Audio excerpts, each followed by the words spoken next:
This is Shivam Dubey from English Kingdom, Katra Prayagraj. Welcome to the class. This is Shivam Dubey from English Kingdom, Katra Prayagraj.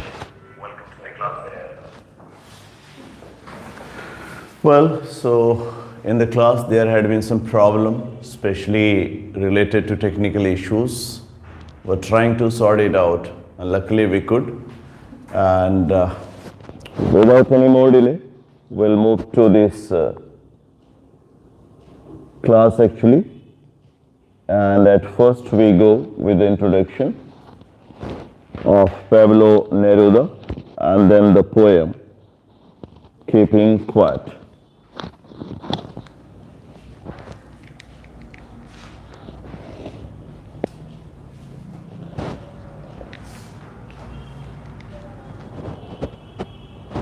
Okay, Pablo Neruda has his original name, that is Neftali Ricardo Reyes Basalto. Neftali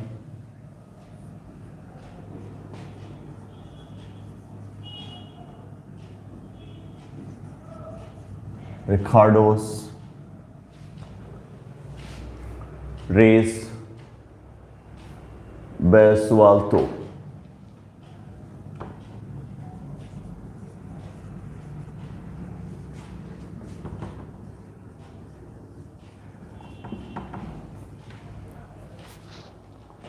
Okay, was born on the 12th of July 1904.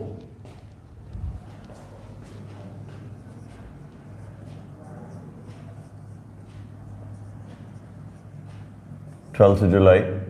This Neftali Ricardo Reyes Basalto was the original name of Pablo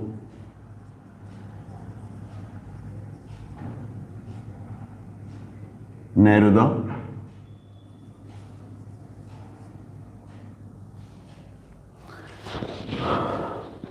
He was born in Parral of Child.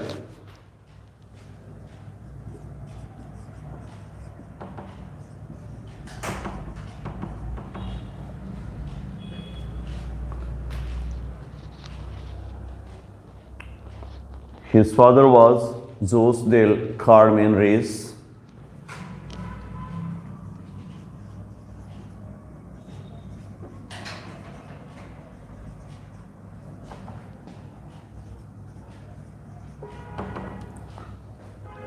And the mother was Rosa Basalto.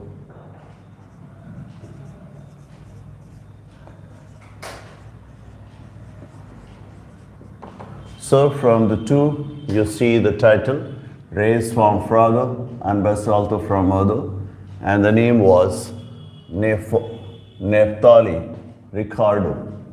These were the two surnames showing parents' surnames.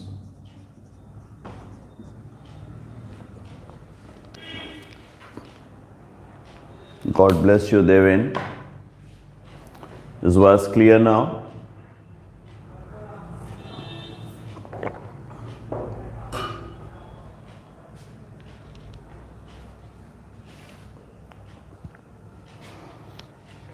Okay, Pablo Neruda had been the pseudonym of the poet that he legally adopted in 1946. The name Pablo Neruda was adopted by him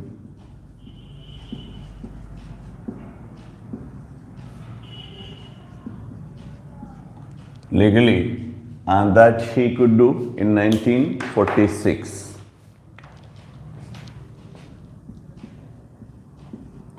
Means before 1946, he had his name, and that was Neftali Ricardo Reyes Basalto. But from 1946, he had his own pseudonym, that's Pablo Neruda. Legally, it becomes his name from 1946.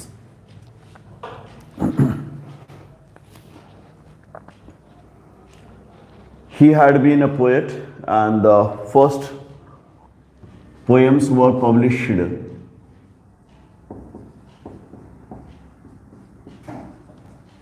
in the local newspaper.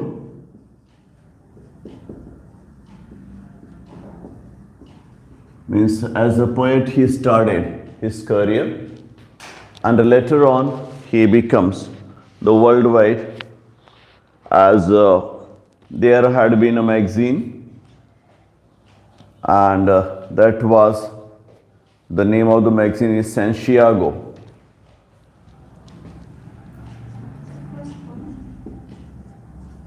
That's the magazine actually, Santiago. So from newspaper, it was Santiago that started the publication of his poem, magazine.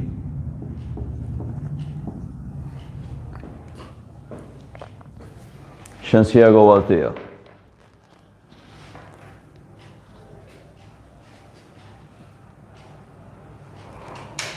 His early education was at Temuco Boys School.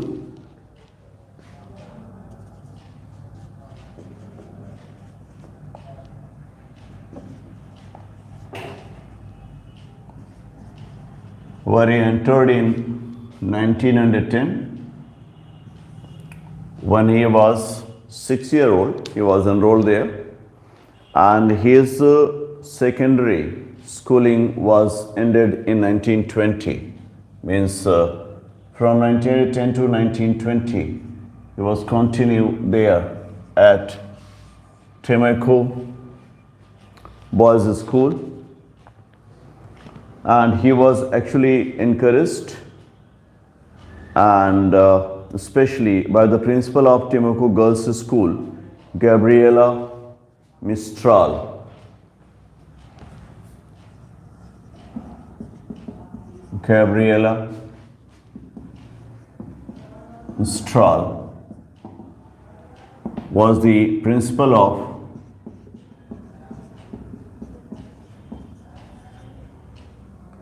Temuco Girls School, and it was Gabriel Mistral who encouraged him for his career. Temuco Girls School principal Gabriela Mistral encouraged him.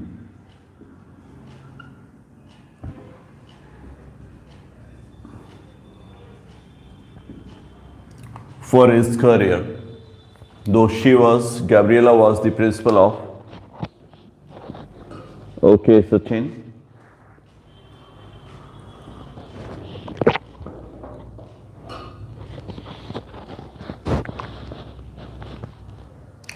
Okay, in 1971, he could win the Nobel Prize for Literature.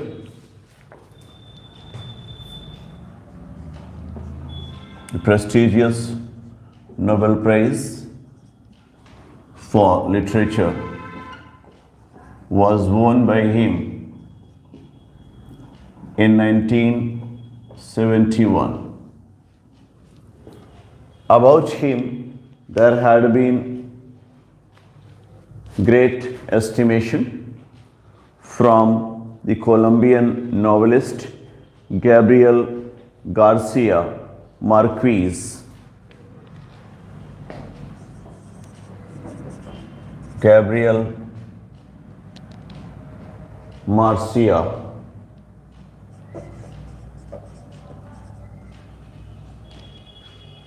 it's Garcia Marquez.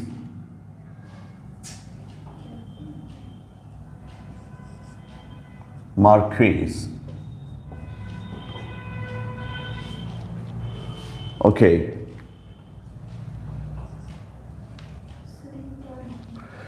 Gabriel Garcia Marquez was the novelist from Colombia, and once he stated about Pablo Neruda in the context of his way of writing and his scholarship, stating, please write down the statement from Gabriel Garcia Marquez.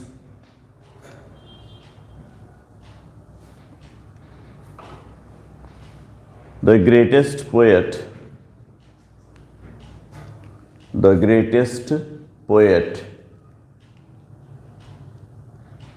of the 20th century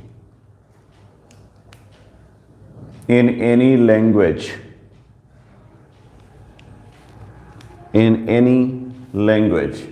the greatest poet of the 20th century in any language. This was an estimation from Gabriel Garcia Marquez on the achievement of the poet Pablo Neruda. Harold Bloom could include Neruda in his one of 26 writers from the Western tradition in the book The Western Canon.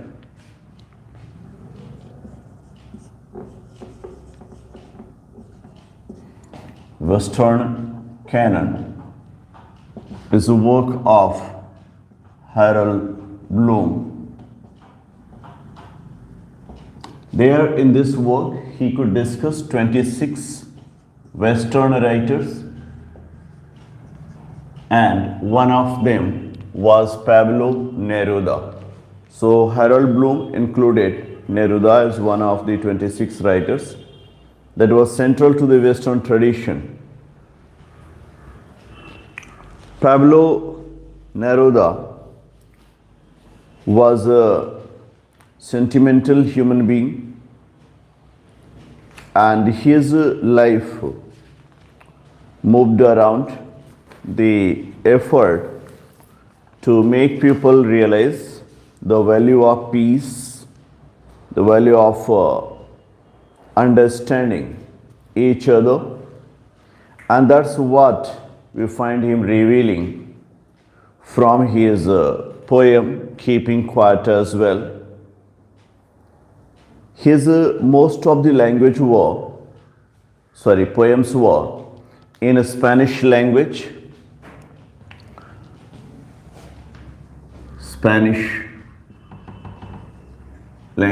He used. Spanish language was actual his own language where he was at home, and sometimes it had been translated in English as well. Just after 2 years of receiving his Nobel Prize on 23rd September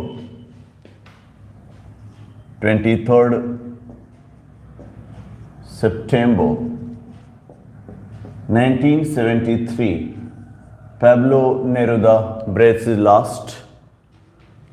So in a simple way, a man who was actually working for humanity, a man who was working for human welfare, could breathe his last in a way, you can say, the time that was very much up and down. You can see 1960s, 1970s, they are full of ups and downs, and he could breathe his last.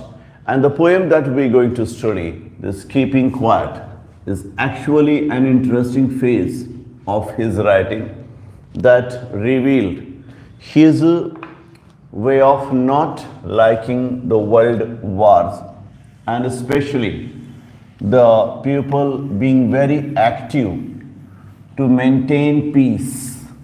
Somewhere, Pablo Neruda seems to be sharing his idea that is very much similar to the idea of J.B. Presley, which was shared by Presley in his essay on doing nothing. So keeping quiet is a kind of happiness that we receive when we are doing nothing. That's interesting thing. So Pablo Neruda's theme of keeping quiet is very much similar to the thought of J.B. Presley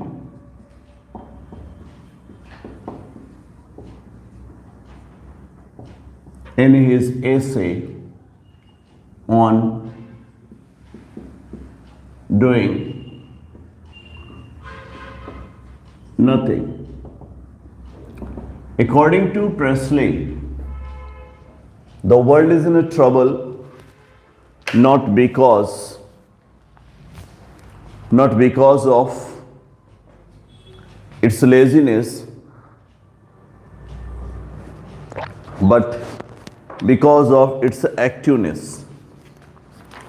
Somewhat Neruda had the similar theme, and he could express his idea in the poem that he wrote somewhere in 1950s. Not very sure, but composed in 1950s. Means 50s, yes. It is not very sure when did he compose. It may be in a 50, 51, 52, but yes, one thing is very obvious, and that is this poem was an outcome of the frustration of the World War II. So you can say this was an appeal to the World War II, which could see the world, the two cities destroyed entirely by Nagasaki.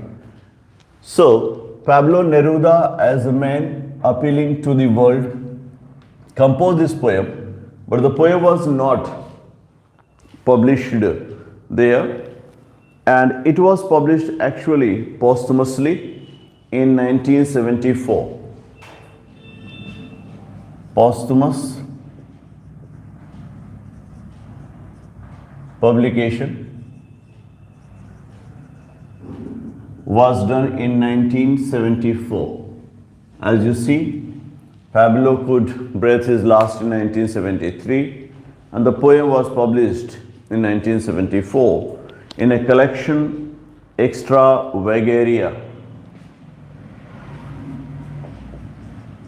Extravagaria was a collection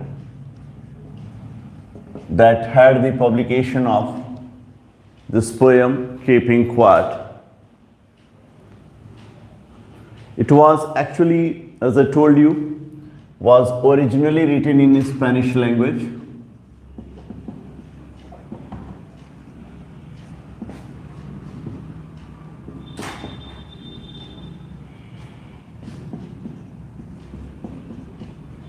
Most of the work of Pablo Neruda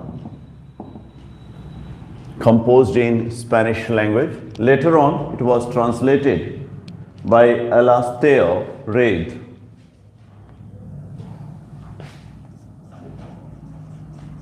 Translated by Alastair Reid.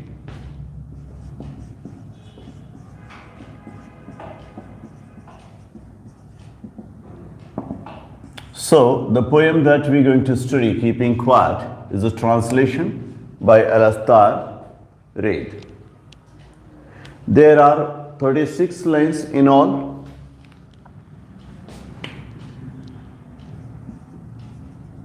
And the poem is composed in a free verse.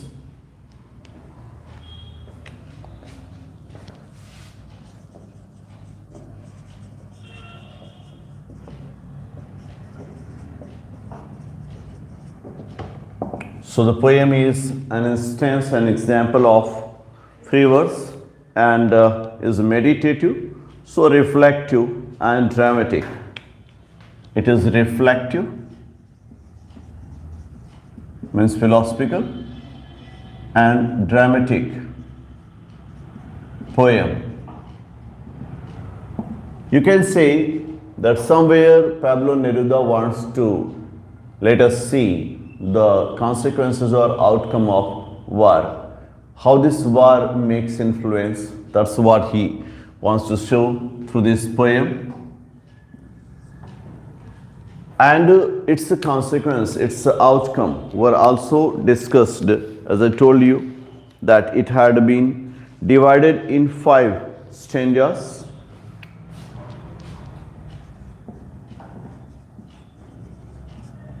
The 5 stanzas making it 36 lines long without any regular pattern, and almost, as I told you, it's a free verse, so there is no rhyming scheme.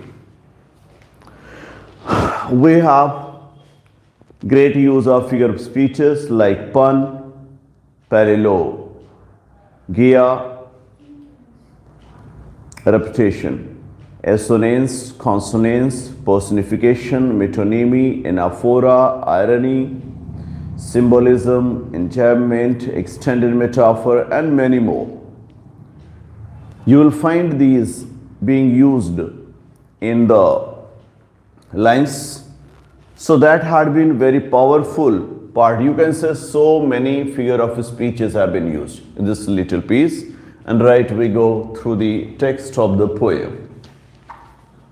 तो जो poem हमारे पास है is actually a translated version, and that came from the translation of Alastair Reid, और original जो थी वो Spanish में लिखी गई थी. तो 5 stanzas are there, making it to be 36 lines long. कोई रेगुलर राइमिंग नहीं है, क्योंकि आपको पहले बता दिया गया फ्री वर्स है, तो फ्री वर्स में नो रेगुलर राइमिंग.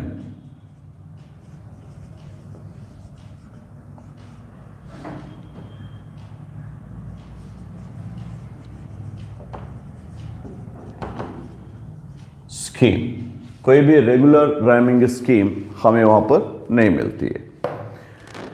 अब चलते हैं हम लोग आज के इस टेक्स्ट में, जहाँ पर स्टडी करेंगे कि किस तरह से इस पोएम की, जैसे मैंने कहा, ढेर सारे फिगर ऑफ स्पीच यूज़ किए गए हैं, और उनको भी देखते चलेंगे और समझते चलेंगे किस तरह से पैब्लो नेरुदा का अपील है, नो मोर वार प्लीज़, मतलब लड़ाई को बंद करिए, लड़ाई से कोई सलूशन नहीं निकलता है. इस लड़ाई में एक फादर अपने सन के साथ टाइम नहीं स्पेंड कर पाता है, एक फैमिली दूसरी अपने फैमिली के साथ शुरुआत नहीं कर पाती है लाइफ की. और जैसे इस पोएम की शुरुआत है, वहीं से आपको इंस्ट्रक्शन मिल जाता है. अगर आप शुरू में देखते हैं तो इंस्ट्रक्शन की शुरुआत मिल जाती है. Now we will count to 12 and we will all keep still. अब यहां पर जरा देखिए ध्यान से. पहला ही जैसे होता है ना कि बचपन में हम लोग कहते थे कि चलो ठीक है, हम 3 तक गिनते हैं, उसके बाद सारे लोग शांत हो जाएंगे. तो ऐसा लगता है जैसे इंस्ट्रक्शन दिया जा रहा है कि हम ये करेंगे, उसके बाद आप शांत हो जाए. तो शुरुआत ही देखिए, नाउ वी विल. आप वी विल से समझ गए होंगे कि यहां पर हमारे पास कॉन्सोनेंस फिगर ऑफ स्पीच का यूज किया गया है. शुरू के ही लाइन में कॉन्सोनेंस जो एलिट्रेशन का एक हिस्सा होता है,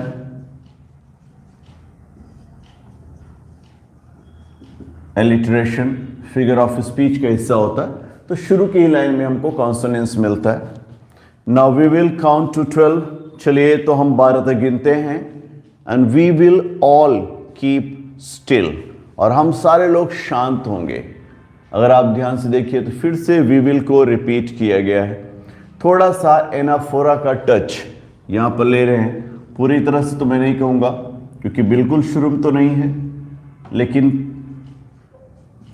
एनाफोरा जैसा पैटर्न लेते हैं, क्योंकि आपको मालूम है कि एनाफोरा ऐसा फिगर ऑफ स्पीच है जो लाइन की शुरुआत में आने वाले फ्रेज को रिपीट करता है. तो that is now we will count to 12. चलिए 12 तक गिनते हैं. And we will all keep still. और सारे लोग शांत हो जाते हैं. For once on the face of the earth let's not speak in any language. ये ऐसा पहली बार होगा इस जमीन पर कि हम लोग किसी भी लैंग्वेज में बात नहीं करेंगे.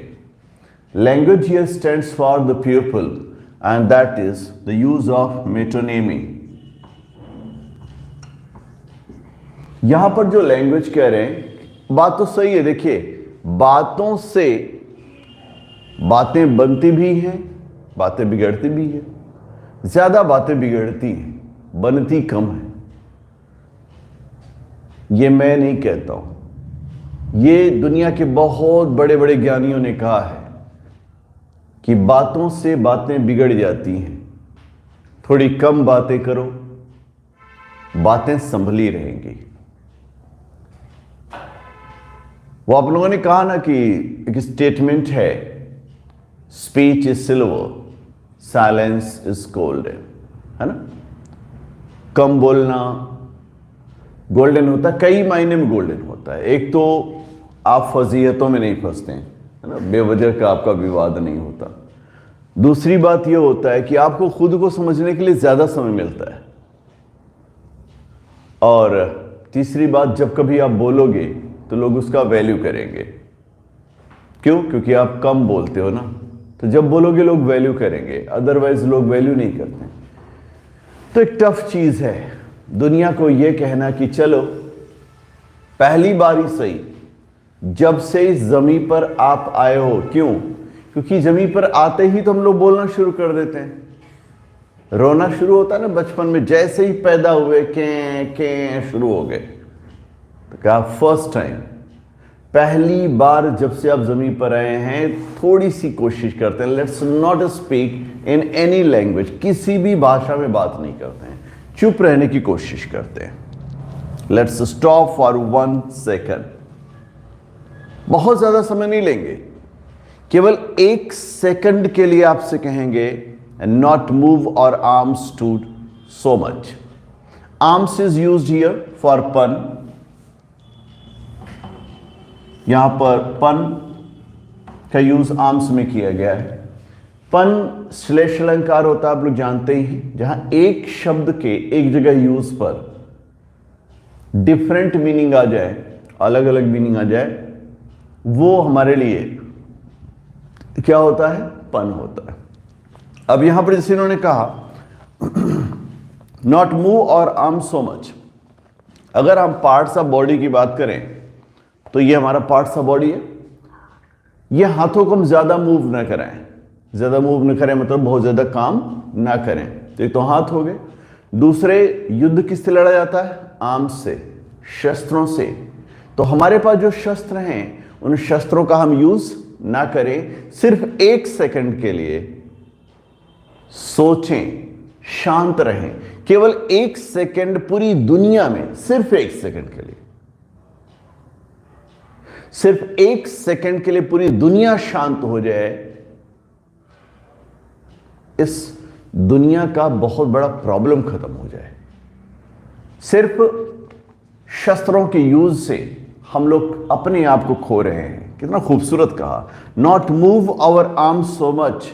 ये आर्म्स का, ये शस्त्रों का, ये बाहुबल का, अपनी शारीरिक क्षमता का दिखाने की जरूरत नहीं है. इसको बहुत उपयोग करने की जरूरत नहीं है. 1 सेकंड के लिए शांत होने की जरूरत है.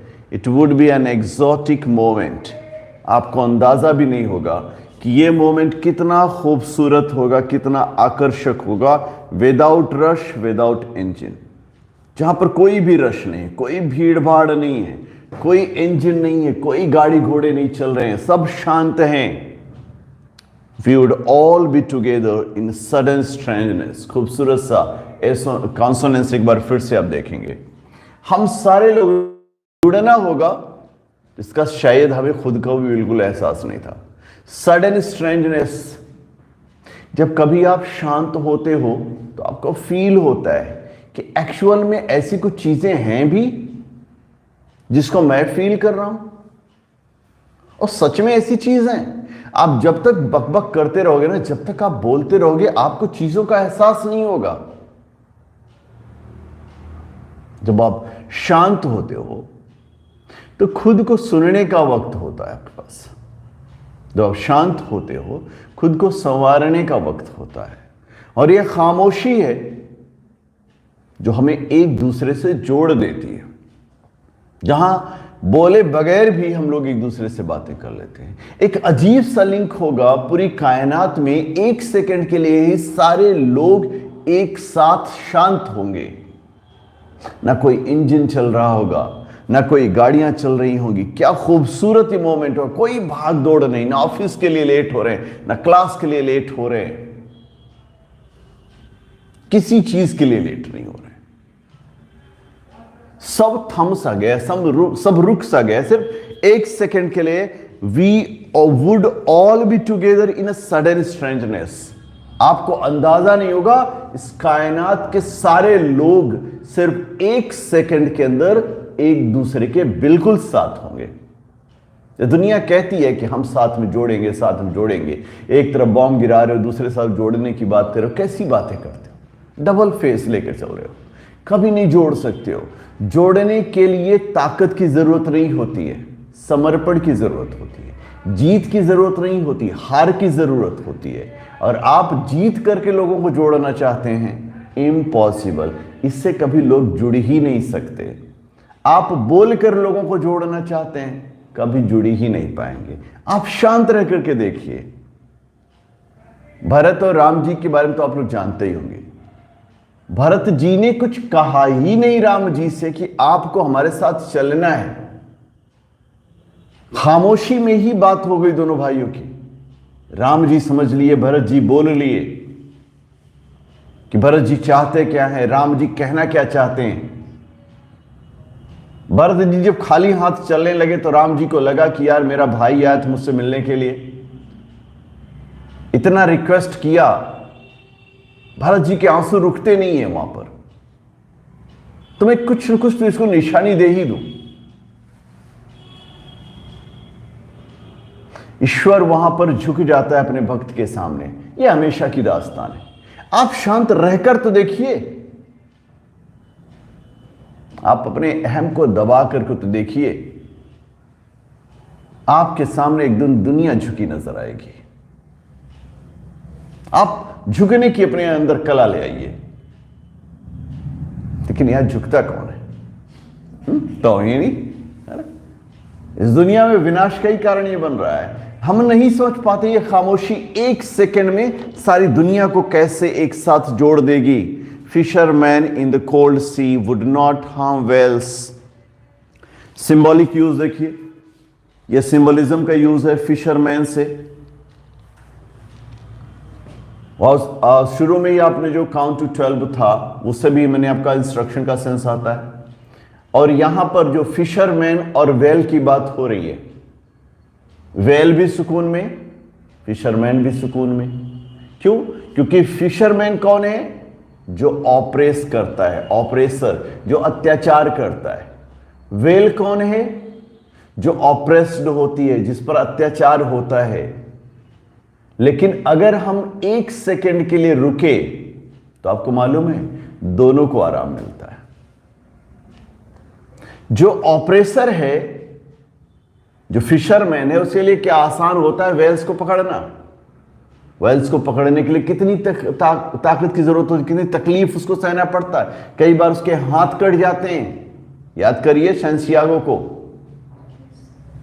From the old man and the sea, है ना? उसने डिस्क्रिप्शन दिया कि उस मछली को पकड़ने के लिए कितनी मुसीबत उसको सहनी पड़ी है। एक सेकंड अगर आप रुक गए ना, तो आपको भी आराम होगा और उस फिश को भी आराम होगा। That is the sign of symbolism. तो यहां पर उन्होंने सिंबलिज्म का यूज किया। एक और एग्जांपल आपको देता हूं। नेल्सन मंडेला, जो साउथ अफ्रीका के फर्स्ट प्रेसिडेंट रहे,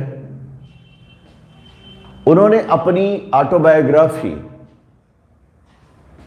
लॉन्ग वॉक टू फ्रीडम में इस बात को एक्सप्रेस किया है कि जो अत्याचार होता है ना वो दोनों को सताता है, ऑपरेसर को भी, जो अत्याचार कर रहा है उसको भी।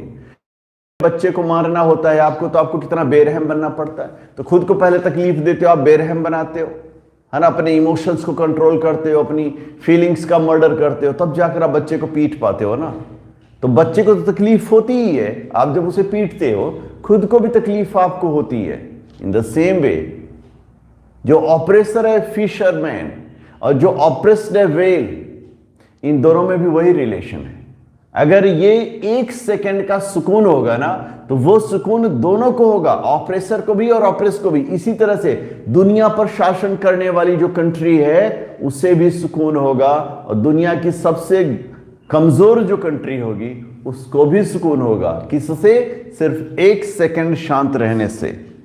And the man gathering salt would look at her hands, और वो मैन, वो इंसान जो गैदरिंग साल्ट को गैदर कर रहा है, नमक को इकट्ठा कर रहा है, उसके हाथ में चोट लगी है, खुद के चोट को देखने का फुर्सत नहीं है। क्यों? क्योंकि उसको साल्ट कमाना है ना। नहीं समझ पा रहे आप? समझिए इसको। इंसान ने इंसानियत को ही घाव दिया है और खुद के घाव को देखने का उसके पास वक्त नहीं है, समय नहीं है। अगर 1 सेकंड के लिए रुक जाएंगे तो हम अपने घावों को देख सकेंगे। अपने घावों पर जो हम नमक लगा रहे हैं वो नमक नहीं लगाएंगे।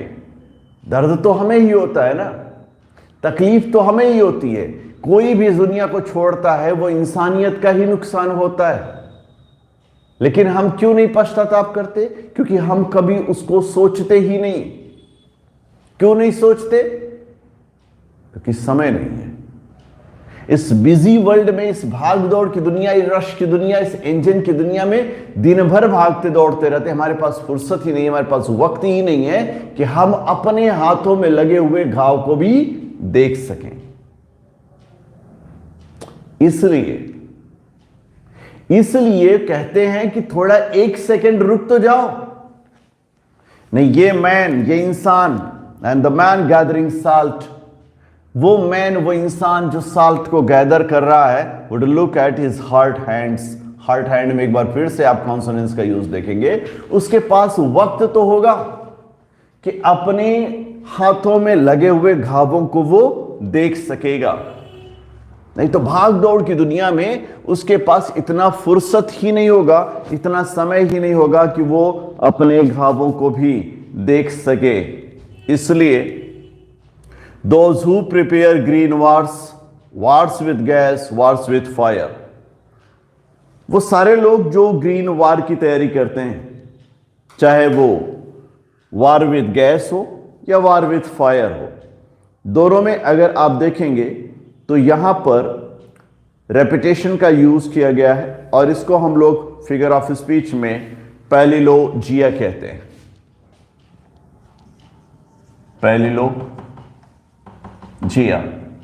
पैलिलोजिया क्या होता है?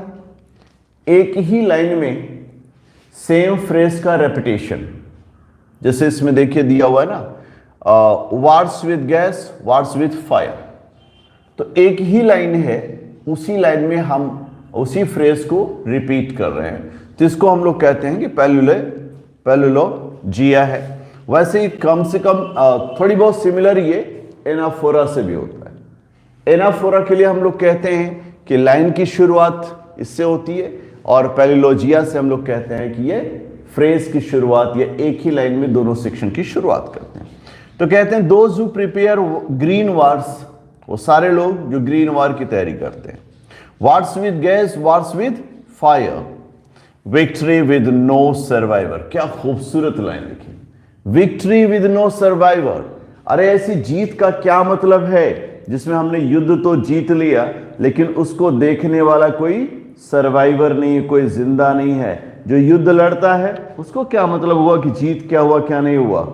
क्या उसको कुछ मिलता है? नहीं मिलता है। मतलब ये अजीब सी सिचुएशन है। आप ये कह सकते हैं कि जब हम दुनिया जीत लें, दुनिया को फतह कर लें, लेकिन कोई सरवाइव करने वाला ना हो, तो इस जीत का क्या मतलब? उस जीत का क्या मतलब है जिस जीत में हमारी जीत को आनंद लेने के लिए लोग ना हो। जैसे आप देखिए, ध्यान दीजिएगा, ये कलिंग युद्ध से थोड़ा सा मैच कर सकते हैं अशोका द ग्रेट, है ना। जीत मिलने के बावजूद अगर हम हार जा रहे हैं तो सिर्फ एक बात का एहसास होता है वहां पर, जिसकी वजह से हम हारते हैं, ह्यूमैनिटी। कलिंग का युद्ध जीत तो लिया, लेकिन ये जीत किस नाम की या किस काम की, जब लोग ही नहीं है जिनको हमें जीत कर यह दिखाना है कि हमने जीत लिया। विक्ट्री विद नो सर्वाइवर्स, ऐसी जीत जिसके पास कोई सर्वाइवर ना हो, would put on clean clothes. तो भाई एक काम करो, सिंबॉलिक है, आप समझने की कोशिश करिएगा। क्लीन क्लॉथ्स तो पहनो, बस करो, ये लड़ाई झगड़े बंद करो, साफ सुथरे कपड़े पहनो। And walk about with their brothers in the shade. और वो सर्वाइवर्स जिन्होंने जीत लिया था लेकिन जीत नहीं पाए थे, उनके लोग जो हैं, उनके दुख दर्द को सहने के लिए उनके साथ वॉक तो करो। शेड, डूइंग नथिंग, देखिए आ गए ना पॉइंट पे, डूइंग नथिंग, कुछ ना करो। क्लीन क्लॉथ्स क्यों कहा है? क्योंकि जब हम लड़ाई झगड़े करते हैं तो क्लॉथ्स गंदे हो जाते हैं ना। तो युद्ध छोड़ना है, लड़ाई झगड़े नहीं, काम करना है तो भी क्लॉथ्स गंदे हो जाते हैं। तो ना कोई युद्ध करो, ना कोई काम करो, आपको लड़ाई झगड़े नहीं करने, आपको खूबसूरत तरीके से पैदल चलना है अपने साफ सुथरे कपड़ों के साथ। With put on clean clothes and walk about with their brothers in the shade, doing nothing.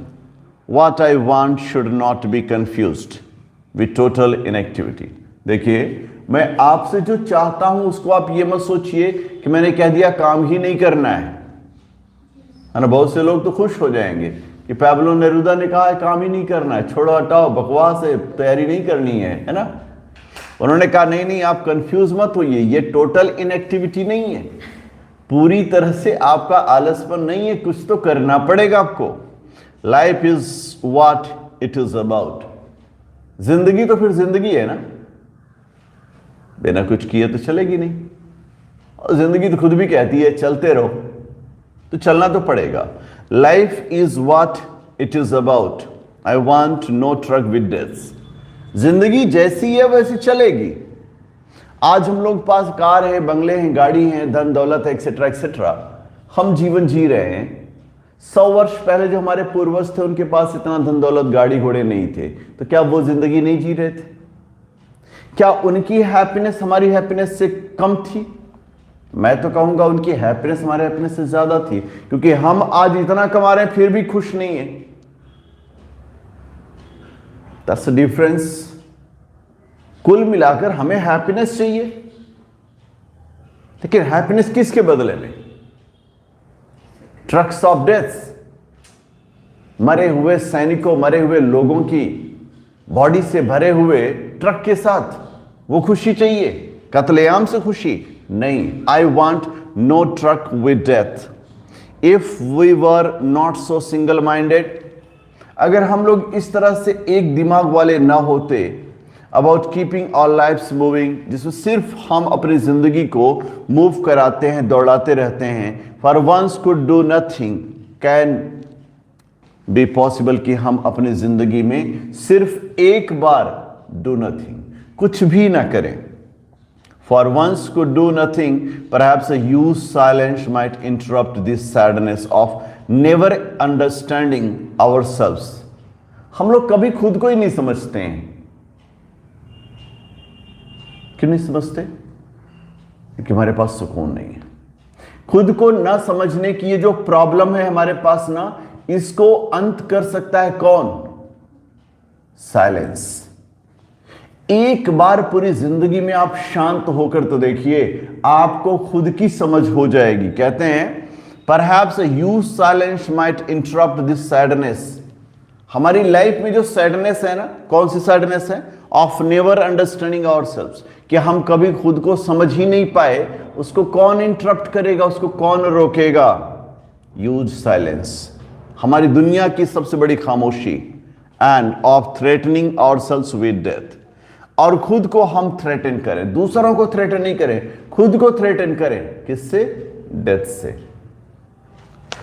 क्या समझाना है कि हम क्या कर रहे हैं, यहां क्यों लड़ रहे हैं, क्यों झगड़ रहे हैं? एक दिन हम सबको इस दुनिया को छोड़ के जाना है, कोई इस दुनिया में हमेशा के लिए नहीं रहेगा। हम सारे मारे जाएंगे। जब सारे मारे जाएंगे तो एक दूसरे को क्यों मार रहे हैं? जब जिसकी टाइमिंग आएगी वो दुनिया को छोड़ के जाएगा। लेकिन ये समझ कब होगी? थोड़े से शांत होंगे तब समझ आएगी। Understanding threatening ourselves with death, perhaps the earth can teach us. Beautiful personification, earth को यहां पर टीच करते हुए दिखाया गया। Perhaps earth can teach us, शायद ये जमीन हमें पढ़ा सके। As when everything seems dead, कि किस तरह से जब हर चीज बेजान सी दिखती है, later proves to be alive, आज की जो बेजान चीज है कल वो जिंदा हो जाती है। जमीन में क्या दिखता है आपको? जब गर्मी के सीजन में देखिए तो वही जमीन एकदम बंजर सी तपती हुई लगती है, होता है ना। लेकिन आपको क्या मालूम कि उसी जमीन से आने वाले वक्त में खूबसूरत पौधे निकलने वाले हैं। मतलब खुद को शांत रखकर तपाना पड़ता है। जब आप तपेंगे, शांत रहेंगे, बिना विरोध किए दूसरों की, आप कह सकते हैं सूर्य के तपन को एक अत्याचार के रूप में देख सकते हैं कि दूसरों के अत्याचार को जब आप बर्दाश्त करेंगे तब एक दिन जाकर आप खिलती हुई फसल के रूप में सामने आएंगे। जमीन से सीखिए कि किस तरह से डेड होकर के जिंदा होया जाता है, किस तरह से बेजान होकर के जिंदा होया जाता है। हर बार जिंदा होकर के जिंदा नहीं होया जाता है। यह जमीन हमको सिखाती है कि बेजान होकर के भी आप जिंदा हो सकते हैं। Now I will count up to 12। फिर से सेम रेफरेन का यूज आप जानते हैं। रिफ्रेन जो होता है वो रेपिटेशन ऑफ द लाइन होता है। एक ही लाइन का जब रिपीटिशन हम लोग करते हैं, शुरू में भी आपने देखा था इसी लाइन से ओपन हो रहा था। Now I will count up to 12। फर्क सिर्फ इतना है कि पहले लाइन में था वी विल काउंट, सबको काउंट करना था। लास्ट में क्या है? आई विल काउंट। पोएट अपने लिए अब बात कर रहा, now I will count up to 12 and you keep quiet and I will go. And you will keep quiet, I will go. आप लोग शांत रहेंगे और मैं चलता हूं। मैं चलता हूं का सेंस क्या है कि अब मेरा काम खत्म हो गया। आपको मैंने समझा दिया कि क्या मतलब है इस कीपिंग क्वाइट का। इस दुनिया को समझ सकते हैं अगर आप शांत रहते हैं।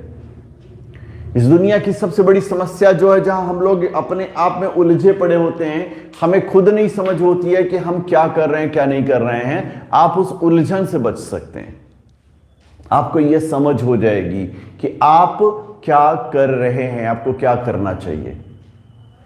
एक बार जिंदगी में आपको ऐसा लगेगा जैसे आपको अब फ्री होकर के, निश्चिंत होकर, किसी भी तरह के दबाव का महसूस किए बगैर आप अपने काम को बड़े आराम से कर पाएंगे।